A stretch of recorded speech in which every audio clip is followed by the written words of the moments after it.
Al Amin Hajj mission tours and ট্রাভেলছৰ উদ্যোগে 2025 সালত পবিত্ৰ হজ পালন কৰি আইনে হাজিসকলৰ এক হৃদয়গ্ৰাহী হজ পুণ্যমিলনী অনুষ্ঠান আয়োজন করই।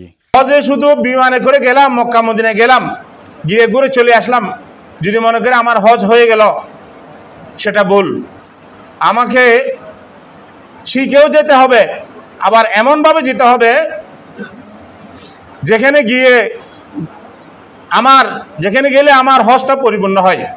গত জুলাইৰ 19 তাৰিখ শুক্ৰবাৰ বিয়েলে হাটাজাৰী পৌৰসভাৰ এখন ৰেষ্টুৰেণ্টৰ হলৰুমত এই মহতি অনুষ্ঠান অনুষ্ঠিত হয়। আল্লাহ দোয়া কবুল ফরমাই।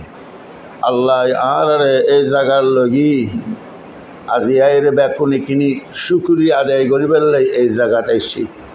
এক বুজুর্গর ই সাদত বজুরে বাজু এনিস তা না বখশত খোদায়ে বখশিন্দা। এই আয়োজনত হাজিসকলৰ পাৰস্পৰিক সৌহাৰ্দ্য, কৃতজ্ঞতা প্ৰকাশ এবং ভবিষ্যতলৈ প্রস্তুতি এক মহৎ মিলন মেলার রূপ লই। আমিন হজ মিশন দীর্ঘদিন ধরে হাজি সাহেবদের সেবা দিয়ে আসছেন। ওমরা হজ ওনারা সর্বোচ্চ চেষ্টা করেন হাজি সাহেবদেরকে সন্তুষ্ট রাখার জন্য। আর মা শুক্র নিতাম আল্লাহ আল্লাহ পাকে শুক্র বেখন আর মুরব্বী বেখন দোয়া করছি আল্লাহ আল্লাহ বাল্লাহ জ্ঞান যথেষ্ট আছে আল্লাহ এই লাম্মি দেখ করে এই লাম্মি দি লামন আলহামদুলিল্লাহ আর খুব ভালো অজগ তাই আন্ডারি আপনার আরফা আন্ডারি গিয়ে মুজালিফা আরফা আসা আমরা আন্ডারি এসি। তাদের অনেক অভিজ্ঞতা আছে। জামারায় পাথর নিক্ষেপ করার পরে পায়ে হেঁটে কোন দিকে সুরঙ্গ দিয়ে আবার মাপতে আসতে হবে। পুরানো লোকদের কিছু জানাশোনা বেশি আছে বিদায় নতুন আর পুরাতনের মধ্যে একটা গ্রুপ করে দেওয়া হয়। উক্ত অনুষ্ঠানত প্রধান অতিথি হিসেবে উপস্থিত আছিল হাটাজারি মাদ্রাসার সিনিয়র মুহাদ্দিস হজরত মাওলানা হাফেজ আহমদ দিদার। প্রধান আলোচক হিসেবে উপস্থিত আছিল ফতেপুর মাদ্রাসার প্রধান পরিচালক হজরত মাওলানা মাহমুদুল হাসান।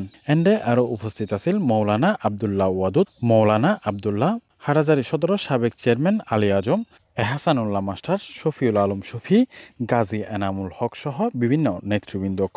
ইতানা তিনজন বালা আলেম সাথে সাথে হজর অভিজ্ঞতা তানার কাছে পরিপূর্ণ ওই সমস্ত লোকেরা হাজি সাহেবেন্দার খেদমত করতে চান, তাদের শুকরিয়া আদায় করতে হবে। অনুষ্ঠানকে পরিচালনা করছে আল Amin Hajj mission tours and travels সত্য অধিকারী হাফেজ মৌলানা সাইমুল্লাহ। তিনি তার বক্তব্যে হাজিয়াকলের শুভেচ্ছা জানান এবং তারার পবিত্র হজ পালন আল্লাহর বড় নিয়ামত হিসেবে উল্লেখ করে। পর্যন্ত আর হিসেবে অনেকটা 8 থেকে 9 হাজার মানুষ আরার মাধ্যমে উমরা দিই। প্রায় 500-550 মতো মানুষ টোটাল বড় হজত গিয়ে। অনুষ্ঠান বক্তারা হজর তাৎপর্য, আত্মশুদ্ধি এবং সামাজিক ইসলামের মূল্যবোধ প্রতিষ্ঠার গুরুত্ব লইয়ে আলোচনা করে। হাজিসকলের অভিজ্ঞতা বিনিময় এবং দোয়ার মধ্য দিয়ে অনুষ্ঠানের সমাপ্তি ঘটে। আল Amin Hajj mission tours and ট্রাভেলসের পক্ষতেন প্রতি মাসে 2 বার করে পবিত্র উমরা পালনের ব্যবস্থা করা হয়ে। যারা এই উমরা পালন করিবার আগ্রহী তারা আল Amin Hajj mission tours and ট্রাভেলসের সরাসরি যোগাযোগ করি তারণ। C+ চট্টগ্রাম।